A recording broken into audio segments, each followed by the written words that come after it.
और साथ ही साथ जो जॉइंट कंसल्टेटिव मैकेनिज्म है सेंट्रल गवर्नमेंट के एम्प्लॉयज का, JCM, उसके साथ मल्टीपल मीटिंग्स, फिर दुनिया के कई देशों में किस तरह की स्कीम्स हैं, किस तरह के सिस्टम्स है, वो भी देखा। फिर भारत की जो अर्थव्यवस्था है और केंद्र सरकार का बजट है, उसको समझने के लिए रिजर्व बैंक ऑफ इंडिया के साथ, वर्ल्ड बैंक के साथ, सबके साथ कंसल्टेशंस हुए और इस कंसल्टेशन के बाद में एक यूनिफाइड पेंशन स्कीम का रिकमेंडेशन इस कमेटी ने किया। और आज प्रधानमंत्री श्री नरेंद्र मोदी जी की अध्यक्षता में यूनियन कैबिनेट ने यूनिफाइड पेंशन स्कीम को अप्रूव किया है, इसको अनुमोदित किया है और ये स्कीम अभी आने वाले समय में लागू होगी। इस स्कीम के 5 पिलर्स हैं। सबसे इंपॉर्टेंट विषय था कर्मचारियों की तरफ से कि हमें अश्योर्ड अमाउंट एक चाहिए, जो बहुत लॉजिकल और वाजिब रिक्वायरमेंट था। तो इस डिमांड पे एक मेथोडिकल वे में काम करके और एक्चुअरियल साइंसेस, जो लोग आगे का भविष्य का रिक्वायरमेंट वगैरह कंप्यूट करने का एक तरीका होता है जिसको एक्चुअरियल साइंस बोलते हैं, उनके साथ मिलके कई तरह के फाइनेंशियल मॉडल्स को प्रोजेक्ट करके और सबके साथ मिलके एक सिस्टमेटिक तरीके से 50% अश्योर्ड पेंशन, ये इस यूपीएस का सबसे पहला पिलर है। इसकी डिटेलिंग देखनी चाहिए हमें। जो ये अमाउंट मिलेगा वो रिटायरमेंट से पहले के 12 महीनों की एवरेज बेसिक पे का 50% होगा।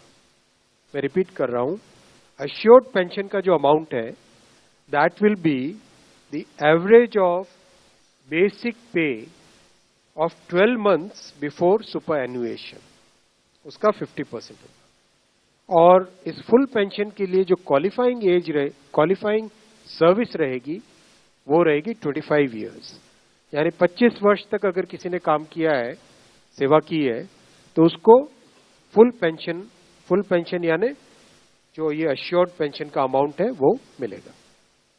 25 साल से अगर कम है लेकिन 10 साल से ज्यादा है तो उसमें प्रोपोर्शनेट पेंशन रहेगी, प्रो रेटा वो पेंशन का अमाउंट बनेगा।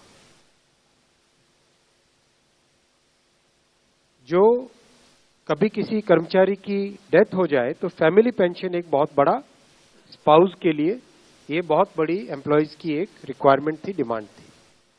तो सेकंड पिलर इस यूपीएस का है अश्योर्ड फैमिली पेंशन। किसी भी कर्मचारी के डिमाइज से पहले, इमीडिएटली पहले जो पेंशन थी, अमाउंट था, उसका 60% मिलेगा एम्प्लॉय के, डिसीज्ड एम्प्लॉय के स्पाउस को।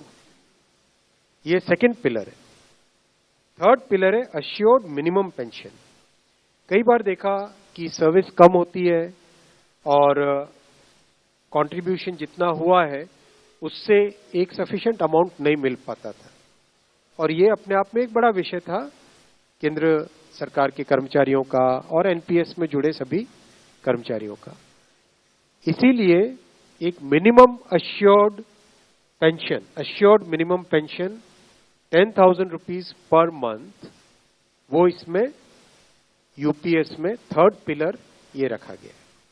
इसके साथ आगे वाले पॉइंट को जोड़ के करेंगे तो अगर डीएनएस रिलीफ यानी महंगाई से रिलेटेड रिलीफ जो मिलेगी तो वो आज की तारीख में होते होते करीब करीब 15,000 रुपए पर मंथ हो जाती है, which is a substantial relief part of this entire pension system. Fourth pillar है इन्फ्लेशन के साथ इंडेक्सेशन। जैसे केंद्र सरकार के एम्प्लॉयज के लिए सैलरी में डीएनएस अलाउंस होता है, उसी पैटर्न पे जो इंडेक्स है, सेम इंडेक्स को यूज करके all India consumer price index for industrial workers, इसको यूज करके assured pension, assured family pension और अश्योर्ड मिनिमम पेंशन, इन तीनों के तीनों जो आपने पिछले पेज पे तीनों पिलर्स देखे, assured pension, assured family pension और अश्योर्ड मिनिमम पेंशन, इन तीनों के ऊपर इन्फ्लेशन इंडेक्सेशन डीएनएस रिलीफ के बेसिस पे मिलेगा, DR, DA की जगह DR, DNS रिलीफ। पांचवा पिलर है इस स्कीम का lump sum payment at superannuation in addition to gratuity. ये एक तरीके से बहुत ही इंपॉर्टेंट और बहुत ही बड़ी एक रिलीफ मिलेगी। जब सुपर एन्युएशन होता है तो उसके बाद में इंसान अपनी लाइफ को प्लानिंग जिस तरह से करना चाहिए तब कई बड़े खर्चे आते हैं, इसलिए ये लंप सम एक अमाउंट तय किया गया।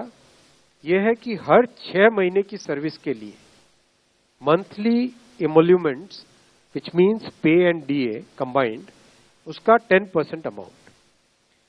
तो ये एक अपने आप में सब्सटैंशियल एक अमाउंट रह जाएगा। जैसे मान लीजिए किसी का 30 इयर्स की सेवा है तो उसमें करीब करीब 6 महीने की सैलरी, सोमनाथन साहब दैट्स करेक्ट ना, करीब करीब 6, तो उसको 6 महीने की इमोल्यूमेंट्स जो उसकी रहेगी पे प्लस DA मिला के वो एक लमसम अमाउंट की तरह मिलेगा। ये 5 पिलर्स को लेके आज यूनिफाइड पेंशन स्कीम अप्रूव हुई है। ये स्कीम केंद्र सरकार के करीब 23 लाख कर्मचारी, करीब 23 लाख एम्प्लॉयज हैं, उनको इसका बेनिफिट मिलेगा। ऑप्शन रहेगा, कोई अगर NPS में रहना चाहे तो NPS में रह सकता है, UPS में ऑप्ट करना चाहे which is naturally a very attractive scheme तो उसमें ऑप्ट कर सकता है। प्लस राज्य सरकारें अगर इसी फ्रेमवर्क को, इसी आर्किटेक्चर को यूज करना चाहे तो राज्य सरकारें भी इस आर्किटेक्चर को यूज कर सकती है। अगर राज्य सरकार के कर्मचारी भी इसमें शामिल होते हैं तो करीब 90 लाख के आसपास टोटल कर्मचारी इसका बेनिफिट मिलेगा।